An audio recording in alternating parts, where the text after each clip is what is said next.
자, 138페이지 보시면 할당 효율적 시장이라고 해놨죠.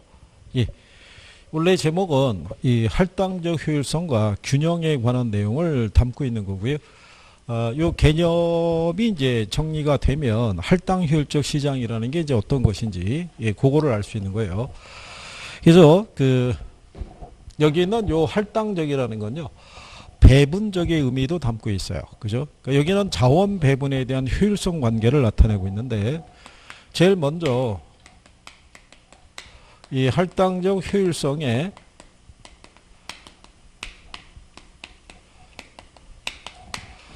개념을 이제 우리가 알아보시게 되면은요, 얘는 자원 배분이 이제 효율적으로 이루어진 상태 얘기하는데요. 기본적으로 부동산 투자에 따르는 수익률이 있죠. 수익률하고 다른 곳에 투자해서 얻을 수 있는 수익률이 있죠. 예, 수익률의 크기가 같도록 배분되어 있는 상태를 얘기를 해요. 그래서 우리가 이해를 구하기 위해서 다른 곳에 투자해서 얻을 수 있는 수익률을 정기예금 이자율하고 한번 비교를 해보는 거죠. 그럴 때 요 두 개의 크기가 같아지는 상태가 우리가 할당적 효율성의 논리를 얘기하고 있는 거예요. 그런데 얘네가 같다라는 것은 그냥 산술적으로 같다는 게 아니고요. 위험의 크기를 감안한 수익률이 같아지는 상태를 얘기를 해요. 그래서 여기를 처음에 우리가 설명을 안 한 거죠. 네, 11월 달에 이 얘기를 들으면 어렵다고 생각을 할 거예요. 그죠? 네, 그래서 내용을 한번 들어보시는 거예요. 이번에 들어서 이해가 안 되더라도 3월에 강의할 때 다시 해요. 5월에도 다시 하고. 예, 그때는 조금 더 받아줄 수 있는 게 조금 늘어날 수 있다고 생각하시면 돼요. 지금은 백지 상태잖아요. 그죠? 그러니까 어디서부터 뭐를 그려야 될지를 모르고 그냥 하얗다는 것만 인식하고 있는 거예요. 그죠? 부담만 있고. 그죠? 예. 하는 사이에 벌써 1월가, 그죠? 이제 2월 달인데. 그렇잖아요. 야, 그러니까 저희 학교는 선생님 말대로 진짜 나도 3월 달부터 시작하는 거 아니야? 그 사이의 날짜는 그냥 계속 째려만 보고 있다가. 그렇지 않겠어요? 틀림없이 오늘 불참을 한 분들이 있다 그러면 1월은 이미 보낸 거예요. 그쵸? 마지막 주니까 이번 주까지 푹 쉬고 2월 달부터 열심히 해야지 이제 이런 생각하고 있다는 얘기죠. 근데 2월 1일부터 하나요? 안 그렇죠. 2월 1일이 또 토요일 아니에요. 그죠? 주말은 또 지내고 봐야 되잖아요. 그러니까 2월 3일로 넘어가는 거예요. 그죠? 계속 그러고 가다 보면, 그죠? 저희가 얘기하죠. 종강입니다. 네. 이번 주에 시험 잘 보시고, 뭐 이렇게 하면서 마무리하는 거예요. 1년 시간 금방 갑니다. 그죠? 자, 그럼 여러분들이 만약에 이렇게 생각해 보세요. 정기예금 이자율이 2%가 주어져 있어요. 그죠? 근데 부동산 투자했을 때 수익률이 있죠. 부동산 투자의 수익률은요, 내가 부동산에 투자한 총 투자액이 있을 거 아니에요. 그죠? 여기서 얻을 수 있는 임대 수익이 있어요, 없어요? 예. 이거 곱해서 수익률을 산정해요. 그죠? 여기서 나온 요 수익률의 크기하고 뭐하고 비교하겠어요? 자본시장의 이자율하고 비교한다고요. 그죠? 근데 만약에 그 수익률이 역시 2% 주어져요. 이렇게. 그럼 여기서 같다라는 게 이렇게 같다는 의미가 아니겠죠. 이렇게 같으면 누가 여기다 투자하겠어요? 다 일로 들어가지. 그죠? 그 여기가 작은 수익률을 주어준 이유가 뭐냐면 여기는 위험이 작은 거예요. 그러니까 뭐를 작게 주는 거예요. 그렇죠? 수익률을 작게 주는 거예요. 근데 부동산에 투자하면은 위험이 커요. 근데 수익률을 작게 주면 누가 여기다 투자하겠어요? 그렇죠? 그러면 내가 이 부동산에 투자하기 위해서는 투자자가 감수하는 위험이 있죠. 예, 위험에 대한 대가가 플러스가 돼야 되는 거예요. 이렇게. 그래서 얘네가 같다라는 얘기는 그냥 같다라는 게 아니고요. 이렇게 같다라는 거예요. 이렇게. 그러면 얘가 얘보다 훨씬 크죠. 예? 그러면 얘가 얘보다 높은 수익이 주어지는 게 아니라 얘가 감수하는 위험이 크잖아요. 그러니까 그 위험에 대한 대가만큼만 주어진 거예요. 무슨 말인지 아시겠어요? 그러면 투자자가 어느 시장에 투자할 것이냐는 것은 위험에 대한 투자자의 태도에 따라 틀려지는 거예요. 그죠? 상대적으로 왜 우리 지난번에 투자론 할 때 위험 중립적인 투자자 있었죠? 예, 위험 중립적인 투자자는 어떤 스타일이에요? 어? 그 사람은 생활신조가 가늘고 길게 살자는 주의라고 그랬죠? 그 사람은 안전한 곳만 선택하는 사람이에요. 그죠? 근데 부동산 투자에서 가장 합리적인 투자자가 누구라고 그랬어요? 가장 합리적인 투자자. 어? 위험 회피적인 투자자. 그 사람은 기대 수익이 동일한 두 개의 투자안이 있으면 위험이 작은 걸 선택해요. 근데 만약에 내가 감수해야 될 위험이 있으면 그 위험에 대해서는 대가를 반드시 요구하는 사람이에요. 그러니까 내가 감수하는 위험에 대한 대가가 주어져 있지 않으면 투자하지 않는 사람이죠. 그러니까 내가 부동산에 투자할 때 감수하는 위험이 있죠. 그 위험에 대한 대가가 충족이 된다 그러면 그 사람은 위험을 감수하고 뭐 할 수 있다. 투자할 수 있는 그런 사람이죠. 그러니까 어느 시장에 투자할 것이냐는 것은 투자자의 위험에 대한 태도에 따라 틀려지는 거예요. 그렇다고 해서 각각의 투자자가 얻을 수 있는 거는 각각의 시장에서 초과인을 얻는 건 없는 거예요. 다 무슨 이윤만 얻는다는 거예요? 정상 이윤만. 그러면 자원 배분이 왜곡되지가 않겠죠. 안전한 걸 선호한 사람은 일로 갈 거고 위험을 감수하는 만큼의 대가를 필요한 사람은 이 시장에다 투자할 거 아니에요. 그죠? 그래도 얻을 수 있는 거는 무슨 이윤만? 정상 이윤만 존재하는 그 시장을 우리가 할당 효율적 시장이라는 거예요.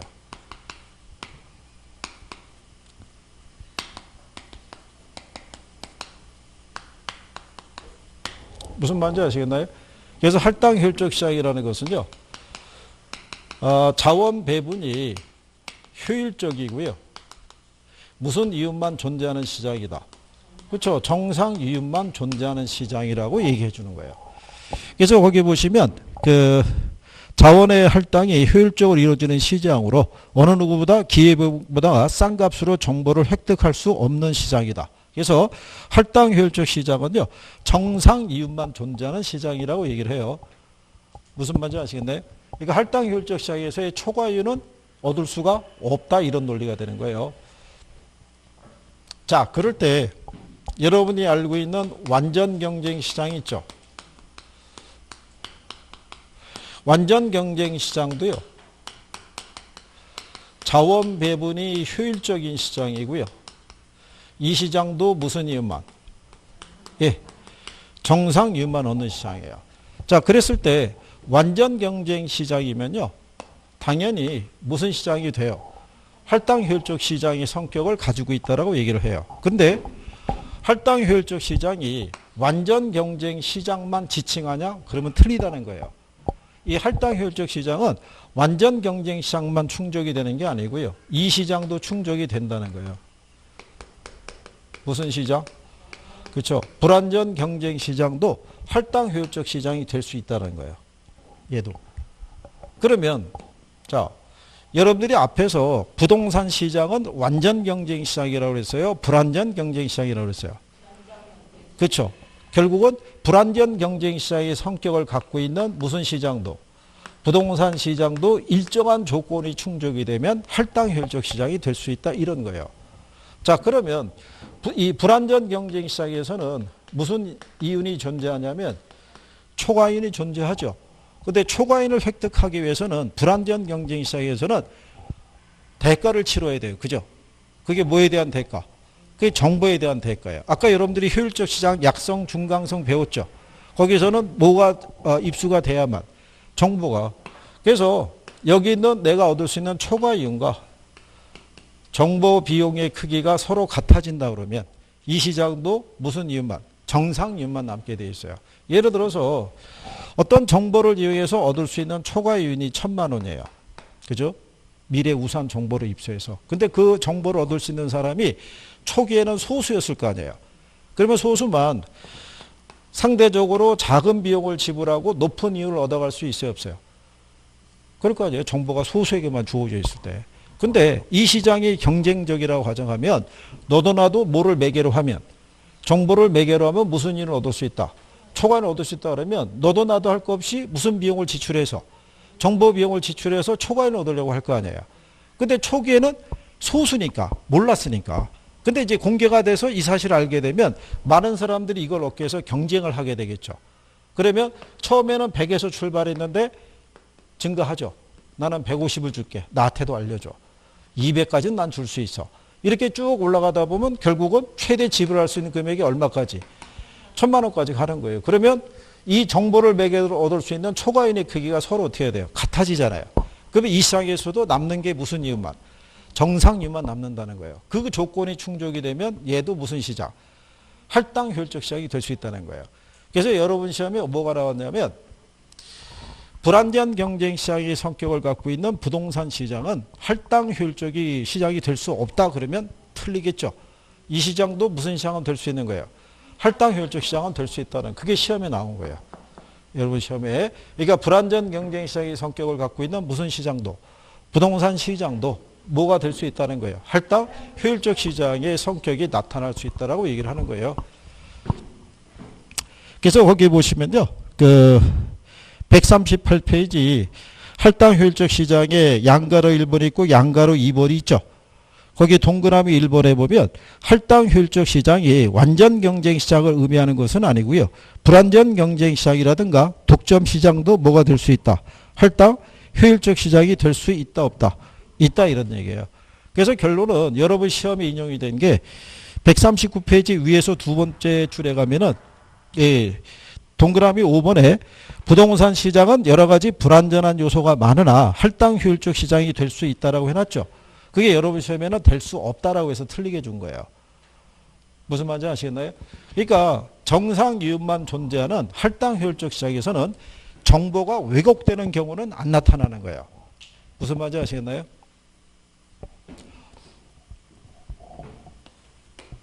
자, 그래서 그 내용에 대해서 이게 처음에 들어서요. 납득이 가는 내용이 있고 처음에 들어가지고 조금 아까 여러분들이 약성, 중강성, 강성 해봤죠. 예, 그쪽은 여러분들이 조금 쉽게 생각해요. 받아들이기가. 근데 얘로 넘어오면은 얘는 좀 힘들게 생각해요. 그러니까 여러분 시험에 얘네들은 자주 인용이 안 돼요. 예, 그래서 이 효율적 시장에서 약성, 중강성, 강성을 구별하는 건 이제 기초적으로 물어보는 경우고 가끔 지문으로 들어오는 거예요. 그러니까 요즘은 부동산 시장을 물어볼 때 구별을 안 해요. 부동산 시장을 물어보는 과정에서 시장의 특성이라고 배우셨죠. 시장이 국지화되어 있고 뭐 이런 거 배웠잖아요. 그죠? 그런 지문도 들어가 있고 얘들도 지문으로 들어오는 거예요. 그래서 묶어서 오지선다로 나오는 게 요즘의 추세예요. 그죠? 그러니까 기본적인 내용을 이해를 해야 돼요. 그죠? 이해를 해서 간단하게 맞출 수 있어야 돼요. 이쪽을. 그래요. 자, 그 다음에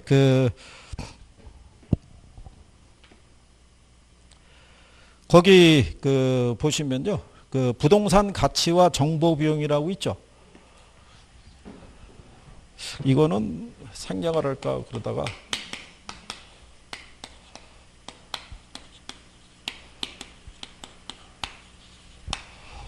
자, 이거는 이제 뭐를 물어보는 거냐면요. 여러분들이 약성하고 중강성하고 강성 이렇게 효율적 시장이 세 가지로 배우셨죠. 그죠? 근데 부동산 시장은 어디까지만 나타나냐면 중강성까지만 나타나요. 그죠? 근데 여기는 약성하고 중강성에서는요. 공통점이 뭐냐면 뭐를 이용해서 정보를 매개로 해서 이걸 얻을 수가 있어요. 근데 이 시장에서는 정보를 매개로 초과인을 얻을 수가 없죠. 무슨 이윤만 얻을 수 있어요? 그렇죠? 정상 이윤만 얻을 수 있어요. 그러면 투자자가 어떤 나름대로의 이윤을 얻기 위해서는 무슨 비용을 지출을 해야 돼요? 정보 비용을 지출해야 돼요. 그러니까 정보가 현재 가치에 미치는 영향이 있죠. 예, 그거를 우리가 산술적으로 계산할 수 있느냐 이런 얘기예요. 무슨 얘기냐면 아까 얘기한 것처럼 이 지역이 개발될 수 있다라는 소문과 루머는 돌아가는데 이게 확실하진 않은 거예요. 그죠? 그러니까 그거를 우리가 알기 위해서는 가치를 계산해 볼 수 있어야 되잖아요. 그죠? 예, 그랬을 때 기본적으로 이 정보 가치를 계산하는 것은요. 정보가 확실한 가치에서요. 정보가 불확실한 가치 있죠. 예, 이거를 공제해서 구할 수 있으면 돼요. 그죠? 그러면 그러기 위해서는 무슨 가치를 구할 수 있어야 돼요? 정보의 현재 가치를 구할 수 있어야 돼요. 그죠? 그러면 이 정보의 현재 가치를 구할 수 있는 공식은요.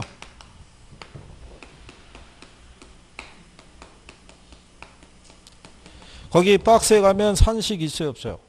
있죠. 그거 하는 거예요. 표정이 너나 간단한 거지 지금 뭐 한번 해보는 거예요. 그냥 한번 접해보는 거예요. 그죠?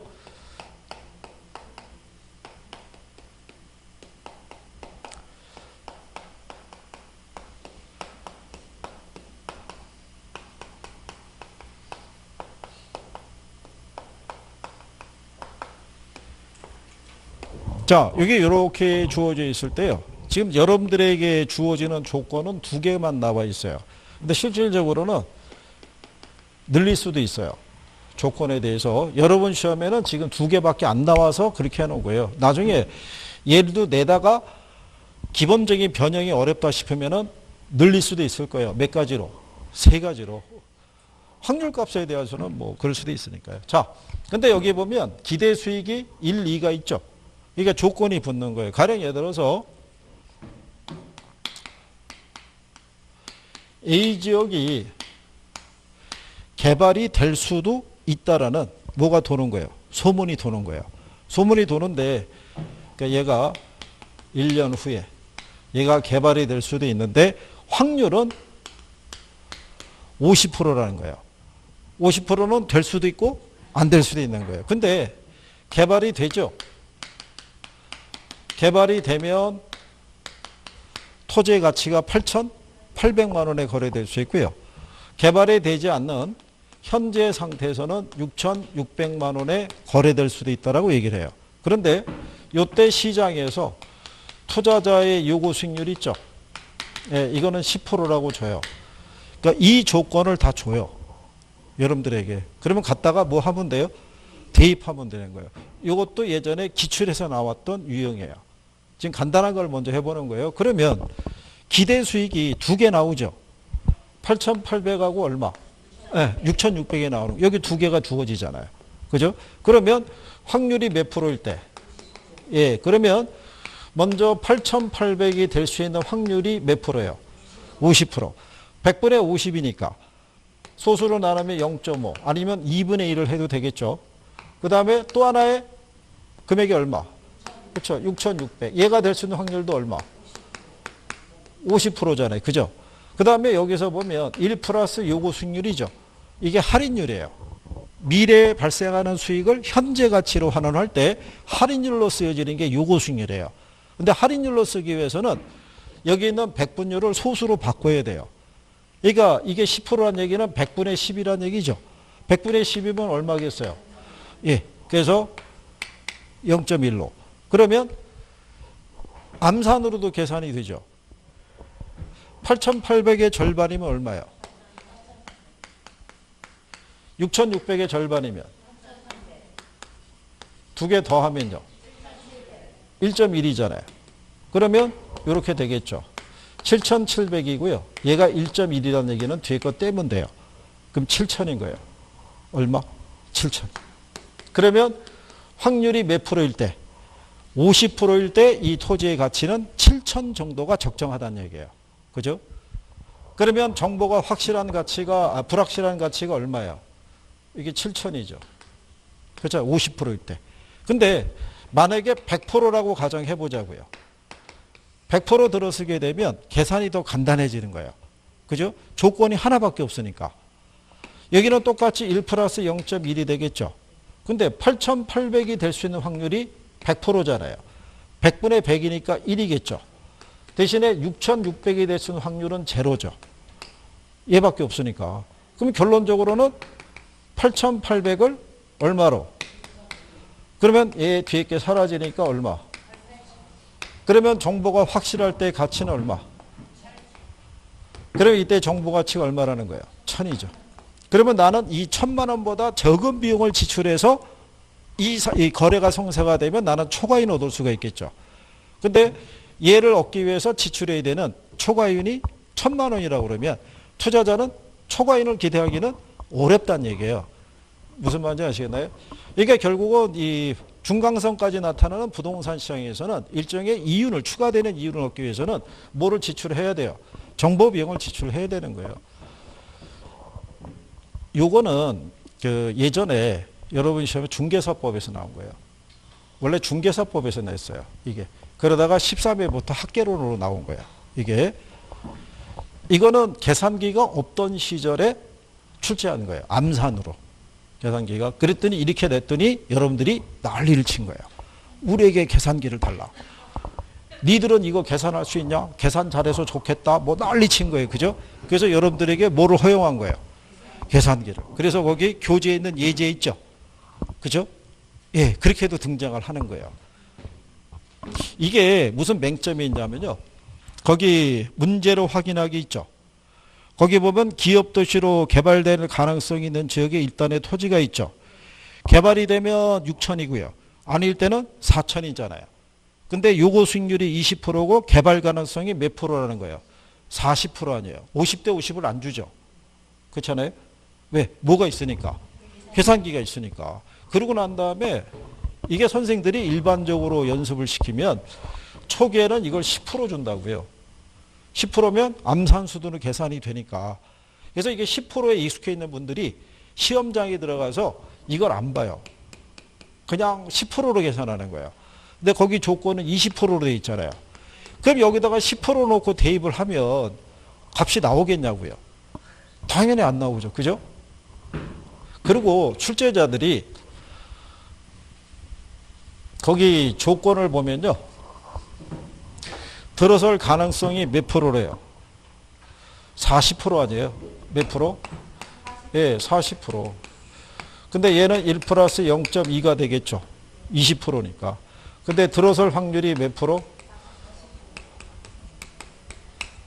그럼 아닐 때는 얼마라는 거예요? 그렇죠? 그럼 여러분들이 생각해 보세요. 4륙에. 그럼 4,800이잖아요. 그죠? 1.2니까 4,000 나오겠죠. 그냥 암산으로 역시 할 수 있게끔 배열을 해주는 거예요. 그러면 100%면 얼마겠어요? 100%면. 예, 6천을 1점이 나면 5천 나올 거 아니에요. 5천에서 4천 빼면 1,000만 원 나온다고요. 그죠? 얘가 100%잖아요. 100%일 때는 얘도 똑같이 조건이 6천이 될 수 있는 확률이 100%잖아요. 그럼 4천이 될 수 있는 확률은 어때요? 제로잖아요. 그러니까 이것만 1.2로 6.1점이 나오면 5천 나온다고요. 얼마? 5천. 얘는 얼마? 4천. 그러니까 5천에서 4천 빼면 1,000 나올 거 아니에요. 약간의 변화만 주는 거예요. 약간의. 그러니까는 10%하고 몇 프로? 한 20% 정도? 40대 60 뭐 이 정도 알아두시면. 근데 이게 계산에 대한 것도 얘가 절대적인 건 아니에요. 이거 매년 나오는 것도 아니에요. 어쩌다 한번 나오는 거예요. 어쩌다. 그죠? 여기에 목매달아 가지고 나는 이거는 자신이 있어 이렇게 하고 들어갔다가 조건 이런 거 잘 놓치면 또 틀리는 거예요. 계산했는데 값이 안 나오잖아요. 그죠? 이런 개념이라고 생각하시면 돼요. 그죠? 그래서 이 문제에 대해서는요. 중개사 공부하는 수험생분들이 제일 쉽게 계산하는 문제 중에 하나가 이거예요. 이거를. 그러니까 자주 나오겠어요? 안 나오겠어요? 안 나와요. 한 5년, 6년 주기마다 한 번 정도 등장해요. 그러니까 학생들이 잊어먹을 때쯤 되면 얘는 이제 아마 안 나오나 봐. 그럴 때 한 번 이제 툭 나오는 거예요. 그런 거라고 생각하시면 돼요. 자, 그런 내용까지 정리하셨고요. 나중에 이제 144페이지 가시면요. 거기 문제 7번 있죠? 예, 거기 예제가 하나 있으니까. 그죠? 예. 얘는 요구 수익률을 몇 프로로 줬어요? 10% 줬어요. 그죠? 그러면 분모가 이제 1.1이라는 건 알고 있는 거고요. 그 다음에 들어서면 8억 8천이고요. 들어서지 않으면 얼마? 6억 6천이에요. 확률은 몇 프로? 40%. 그러면 이제 들어가면 복잡해지긴다고 생각해요. 왜? 6천 막 이렇게 줬다가. 그죠? 근데 간만에 보면 들어서면 8억 8천이라는 거죠. 안 들어서면. 아까 처음에 했던 게 그거 아닌가요? 그죠? 결국은 쓰는 예문은 숫자는 비슷한 거 나오는 거예요. 그러면 이것도 이런 거예요. 자, 얘가 8억 8천이잖아요. 이렇게 해드릴까요? 될 수 있는 확률이 40%죠. 아니면은 6억 6천이 될 수 있는 확률이 몇 프로? 60%.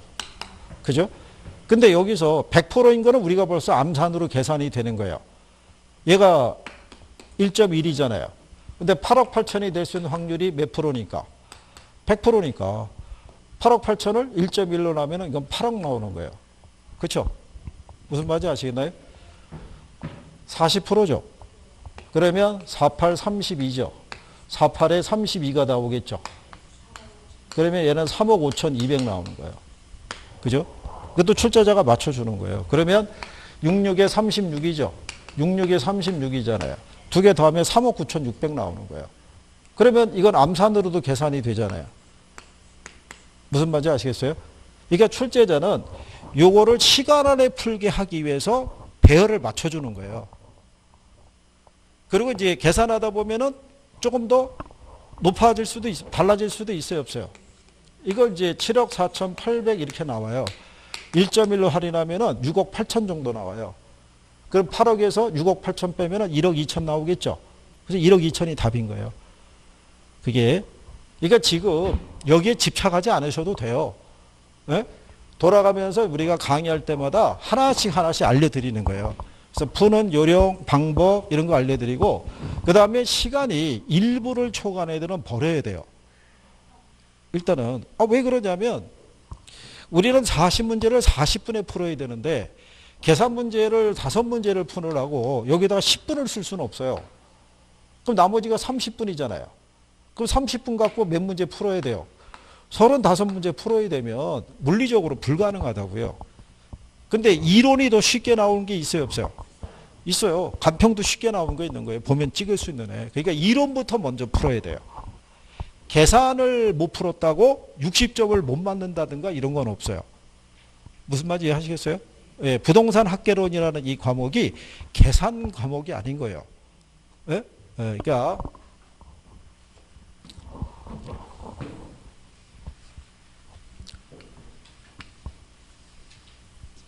그리고 우리 왜 예전에 학창시절에 수학 시간 들어가 보면 기초적인 게 밑에서부터 안 돼 있으면 그죠? 예. 선생님 여기다 막 쓰고 이건 이렇게 해서 대입해서 뭐 로그도 나오고 막 나올 때 풀 수 있어요, 없어요? 못 풀어요. 다만 열심히 할 수 있는 게 뭐냐면 열심히 받아 적는 것밖에 없는 거예요. 그죠?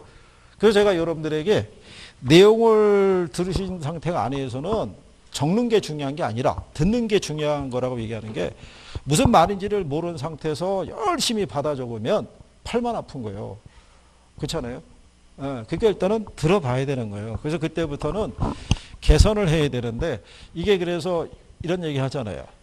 영어하고 수학은 기초가 안 돼 있으면 그렇죠?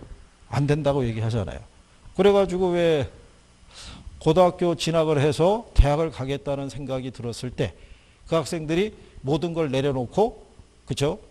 영어의 기초서부터 수학의 기초서부터 밑으로 내려와서 들어야 되는데 현실적으로 우리나라에서는 그게 쉽지가 않죠. 왜? 중학생 반 있고 고등학생 반 있는데 고등학생이 중학생 반에 끼어가지고 수업 듣는 것도 쉽지 않고 더 내려가서 초등학생이랑 같이 듣는 것도 쉽지가 않잖아요. 그게 구조가 그렇게 되어 있다 보니까 계산이 안 되는 거예요. 그러니까 여러분들에게 이 계산 논리를 우리가 하기 위해서 옆에다가 별도의 수학의 기초반 이런 걸 만들 필요는 없다고 보는 거예요. 그죠? 그래서 이게 계산이라는 건요. 본인이 이론을 이해하고 접근했을 때 가능한 경우고요. 저하고 풀 때만 가능하다. 그러면 곤란하죠. 시험장 갔을 때 제가 거기 앞에 칠판 앞에 서 있어서 그거는 말이죠. 이렇게 해가지고 그죠? 아니면 다 풀어갖고 3번 문제는 짝수에서 골라야 되죠. 뭐 이렇게 해주면 얼마나 좋겠어요. 그죠? 그게 안 되잖아요. 그러니까 너무 부담 느끼지 마시고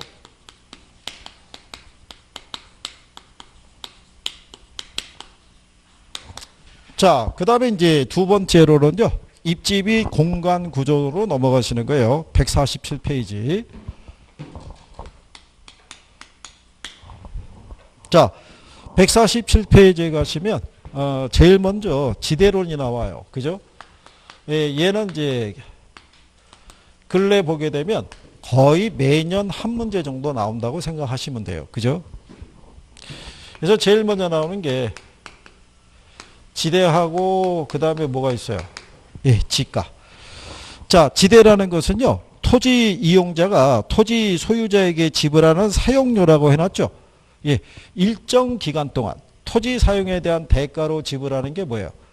그게 지대예요. 그래서 줄여서 우리가 지대라고 얘기하는 거예요. 일정 기간 동안 토지 사용에 대한 대가 있죠. 그거를 줄여서 뭐라고 한다? 지대. 그러면 지가라는 건요, 일정 시점에서의 토지의 가치 있죠. 예, 그거를 줄인 것을 뭐라고 얘기한다? 지가라고 얘기하는 거예요. 그죠? 근데 지대라는 건요, 유량 개념을 반영해요. 매 기간마다의 토지 사용료는 달라질 수 있어요, 없어요? 이게 토지 사용료에 대한 거는 일정한 기간을 기준으로 측정하는 거예요. 그죠? 근데 지가라는 거는 뭐가 주어져야 돼요? 그래서 얘를 유량, 얘를 저량이라고도 얘기를 해요. 왜냐하면 매 순간 토지의 가치는 달라질 수 있어요, 없어요? 예, 그래서 시점을 기준으로 측정해야 된다고 얘기를 해요. 근데 이제 여러분들이 보시면요, 지난번에 지대하고 지가에 대한 발생 원리를 간단하게 설명해 봤어요. 그죠? 기억하시나요? 우리가 이 지대하고 지가를 발생시키게 되는 부동산의 특성이 뭐가 있다고 그랬어요? 우리가 부증성이라는 거 배우셨죠? 부증성에 의해서 무슨 법칙이 성립이 안 돼요? 생산비 법칙이 성립이 안 되는 거예요. 그죠? 원래 재화의 가치는요, 그 재화를 생산하기 위해서 투입한 뭐에 의해서? 가치에 의해서 그 결정이 되는데, 토지라는 것은 우리가 비용을 들여서 만든 게 아니잖아요. 그럼에도 불구하고, 그러면 얘가 가치가 제로가 되겠죠. 그런데 얘가 뭐를 갖는 거예요? 이걸 갖잖아요. 왜 토지가 가치를 갖게 돼요? 비용을 들여서 만든 재화가 아닌데. 이 토지를 갖고 있으면 우리가 이걸 얻을 수 있는 거예요. 뭐를? 지대를. 근데 요 지대를 얻기 위해서 토지 소유자가 노력하는 거 있어요, 없어요? 우리가 그때 생산의 3요소 얘기했었죠. 예, 토지하고 노동하고 자본이 있잖아요. 자본에 대한 대가를 주는 게 이자고, 노동에 대한 대가를 주는 게 임금인 거예요. 그죠? 그러면 경영자의 노력이나 노동자가 근로를 제공하지 않으면 임금이나 이자를 수취할 수가 없어요. 그죠? 근데 토지 사용에 대한 대가는 지대 있죠. 이거는 단지 토지 소유자가 토지를 소유하고 있다는 사실만으로도 뭐를 얻을 수 있는 거예요? 지대를. 그래서 임금하고 이자는 노력소득이라고 그러고요. 여기 있는 지대는 우리가 불로소득이라고 그래요. 그래서 고전학파 경제학자들은 지대를 뭐로 간주한다? 불로소득으로 보는 거예요. 잉여이자 뭐로? 불로소득으로 보는 견해다, 이런 얘기예요. 그래서 이 토지를 소유하고 있는 사람은요, 이 토지로부터 얻을 수 있는 뭐가? 많은 지대를 얻을 수 있으면 얘도 비싸지는 거예요. 근데 이 토지를 소유하고 있는데 이 토지로부터 얻을 수 있는 사용료가 적게 나타나면 뭐도? 지가도. 그래서 지대하고 지가는 서로 비례 관계라고 그래요. 그래서 거기에 보시면 그 지대하고 지가는 뭐 한다고 그래요? 정비례한다고 얘기하는 거예요. 할인율은 반비례한다. 그죠? 그래서 나중에 여기에 기초해서 우리가 그 수익 방식에 가게 되면 부동산 가치를 구할 때 이 논리가 반영이 돼 있어요. 그걸 나중에 하셔도 되죠. 왜냐하면 이 감정평가 이론에 대한 기초는요, 지대론에서 발전되어 갔다고 보시면 돼요. 이게 그래서 다 연계가 돼 있어요. 이게 근데 이제 거기까지는 저희가 설명은 잘 안 해드리죠. 왜? 시험에서 나오면 또 풀어드리겠는데 그거를 설명하기 위해서 좀 더 많은 양을 설명해 주고 여러분들에게 납득을 시킨 거는 그냥 한 단어나 뭐 이 정도예요. 그러니까 저희가 생략하는 거예요. 만약에 간평도 제대로 풀어가서 설명하면 분량이 많겠죠. 근데 중개사 시험에서 인용할 수 있는 부분이면 어느 정도는 그냥 잘라서 해드리는 거예요. 그러니까 그렇게 생각하시고요. 자, 그래서 거기에 보시면 지대의 고찰이라고 해놨죠. 그게 지대의 고찰이라고도 하고요. 지대 논쟁이라고도 얘기를 해요. 그래서 지대를 어떤 관점에서 보느냐 있죠. 그러니까 지대를 잉여이자 불로소득으로 보는 학자들이 있고요. 지대를 그냥 생산비 있죠. 예, 생산비로 간주하는 학자도 있어요. 이거로 보는 학자들이 누구냐면 고전학파고요. 이게 신고전학파라고 얘기를 해요. 그 얘기는 무슨 얘기냐면 고전학파 학자들은요, 그 토지 있죠? 토지는 뭐라고 보고요? 자연물인 거예요. 그래서 인간에서 만들어진 노동하고 자본하고는 엄격하게 구별을 한 거예요. 구별했고, 얘는 무슨 사고가 있어서, 부증성의 논리가 있어서 우리 인간의 힘으로는 절대 생산할 수 없는 재화라고 바탕을 둔 거예요. 그래서 요 지대라는 것은요, 선천적으로 생산하기 어려운 어디에만 발생하는 거다. 예, 토지에만 부여하는 게 지대라는 개념을 이 사람들이 만들어낸 거예요. 근데 이제 무슨 문제가 생기냐면, 여러분들 혹시 지난번에 그 헨리 조지의 토지 단일세라고 들어보셨나요? 그렇죠. 표정이 갑자기 신선함으로 바뀌는 걸 봐서는 기억이 없는 거예요. 그죠? 헨리 조지라는 사람은요, 이 토지 단일세라는 논리를 펼친 거예요. 다른 곳에 부과하는 모든 조세는 철폐하고요. 토지세 하나만 부과해도 정부의 재정 수입을 충당할 수 있고 자원 배분의 왜곡을 초래하지 않는다라고 얘기를 한 거예요. 그 왜 토지에만 세금을 부과하냐면 토지에서 발생하는 수익 중에서 여기에만 세금을 부과하자는 거예요. 어디에만? 지대에만. 그러니까 지대는 일종의 무슨 소득이다? 불로소득인데 자본주의 경제에서는요, 생산을 통해서 얻는 모든 이윤이 궁극적으로는 다 여기에 귀속이 된다는 거죠. 여기에. 제가 그래서 그거를 납득시켜 드리기 위해서 그때 서울에서 족발집 운영하던 그 주인이 건물주를 망치로 폭행해서 구속된 사건이 있었어요. 기억하시나요?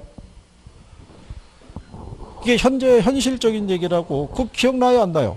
나죠? 그때 그 얘기를 했다고요. 그 선생이 왜 그 증거를 만들어 놓겠어요? 그죠? 에? 아니, 이 양반이 족발집 운영해서 한 달에 임대료 한 250인가 주고 있었는데 건물주가 바뀐 거예요. 바뀌고 리모델링을 한 다음에 이거를 1,400인가 달라고 그런 거예요. 한 달에. 그러면 여기는 족발집을 운영하던 양반이 1,400의 임대료를 내기 위해서는 24시간 내내 쉬지도 못하고 뭐를 삶아야 돼요. 족발 삶아서 결국 뭐만 내는 거예요? 임대료만 내는 거예요. 임대료만. 무슨 말인지 아시겠나요? 그러면 결국은 토지를 소유하고 있는 사람은 지속적으로 지대를 어떻게 돼요? 계속 올릴 거 아니에요. 올리면 농부는 어떻게 돼요? 죽어라고 농사 져갖고 뭐를 내는 걸로. 그렇죠? 지대만 내고 나면 농부가 가져갈 게 없잖아요. 그렇죠? 그래서 그런 문제를 해결하기 위해서 그 헨리 조지라는 사람이 부과한 게, 이제 주장한 게 그 토지 단일세라는 거예요. 그러면 그 사람의 논리를 지주는 좋아했다, 싫어했다? 그렇죠? 그래서 그 사람이 거기에 대한 반박적인 논리를 지주들이 만들고 싶었던 거예요. 그래서 또 다른 학자들에게 자금을 이제 지원을 해주면서 거기에 반박할 수 있는 논리를 만들어달라 이렇게 얘기한 거예요. 그래서 주로 요 신고전학파는 요 지대라는 개념이 토지뿐만이 아니라 다른 여러 가지 생산 요소에서도 무슨 개념을 부여할 수 있다. 지대라는 개념을 부여할 수 있다라고 이렇게 이론적인 포장을 한 거예요. 그게 근데 현대 경제이론은 다 이 신고전학파의 논리를 따르고 있어요. 예, 그래서 나중에 물론 여러분들은 경제론에서 원론적인 부분만 하시는 거예요. 뭐 예를 들어서 소비자 이론, 생산자 이론, 뭐 이런 건 안 하니까. 그래서 이제 얘네들은 지대라는 거를 뭐로 본다는 거예요? 생산비의 일종이다 이렇게 보는 거예요. 그러니까 얘네들은 토지가 자연물이라는 거는 인정을 해요. 근데 용도의 다양성이라고 있잖아요. 용도 변경을 통해서 어느 정도는 공급을 늘릴 수 있어요, 없어요? 있기 때문에 절대적인 건 아니다 이렇게 보는 거예요. 그래서 관점이 좀 틀리겠죠. 예, 그래서 근데 이게 한때는 그 우리 지대론에서 문제가 나오면 주로 출제했던 양반이 여기를 지지하는 쪽이었을 거예요. 고전학파를. 그런데 바뀌니까 어디에 대한 논리도 예, 이것도 이제 인용이 되는 거예요. 그래서 기본적인 거는 알아두시다 이런 얘기예요. 그래서 근데 이게 시험에 또 어떻게 나오냐면요. 우리가 뒤에 넘어가시면 148페이지에 거기 중간에 가면은 전통적 지대론이라고 있죠. 거기 보면 리카도의 차액지대라고 해놨잖아요. 이 리카도라는 사람이 대표적인 고전학파 경제학자예요. 그죠? 자, 또 거기다 하지 마시고 지금 다음 거 얘기하려고 그럴 때 막 적으려고 하지 마시고 자, 그래서 거기 149쪽에 맨 위에서 두 번째 줄을 가면 지문 4번 있죠. 그래서 차액 지대설에 따르면 지대는 생산비가 아닌 뭐로 보는 거예요. 왜 그러냐면 리카도라는 사람이 대표적인 고전학파 경제학자예요. 그러니까 리카도는 지대를 뭐로 바뀌었어요? 잉여이자 불로소득으로 본 거예요. 그게 여러분 시험에 나온 거예요. 그때 틀리게. 차액 지대설에 따르면 지대는 경제적 잉여가 아닌 생산비다. 이렇게 틀리게 준 거예요. 무슨 말인지 아시겠나요? 그러니까 이런 거는 기본적인 내용 안에서 우리가 간단하게 정리하고 들어갈 수 있는 거란 얘기죠. 이해하시겠나요? 네.